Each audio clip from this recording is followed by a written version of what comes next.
তো এই গুই সাপ জাতীয় প্রাণী খাওয়া কিন্তু হারাম নয়। আমরা সহিহ বুখারীর বর্ণনায় জেনেছি যে আল্লাহ রাসূল সাল্লাল্লাহু আলাইহি ওয়াসাল্লামের স্ত্রী মাইমুনা রাদিয়াল্লাহু তাআলা আনহার বাসায় আল্লাহ রাসূল সাল্লাল্লাহু আলাইহি ওয়াসাল্লাম সহ অনেক সাহাবারা খেতে বসেছিলেন। সেখানে একটা প্লেটে গুই সাপকে ফ্রাই করে দেওয়া হয়েছিল। তো রাসূল সাল্লাল্লাহু আলাইহি ওয়াসাল্লাম খেয়াল না করে সাধারণ গোশত মনে করে সেখানে তিনি হাত দিচ্ছিলেন।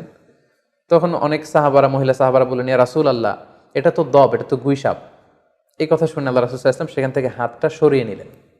তো এই দৃশ্য দেখে খালিদ ইবনে ওয়ালিদ রাদিয়াল্লাহু তাআলা আনহু উনি জিজ্ঞেস করলেন, ইয়া রাসূলুল্লাহ, গুই সাপ খাওয়া কি হারাম? হারামুন আদ-দাব্বু ইয়া রাসূলুল্লাহ, আপনি যে হাত সরিয়ে নিলেন, গুই সাপ খাওয়া কি হারাম?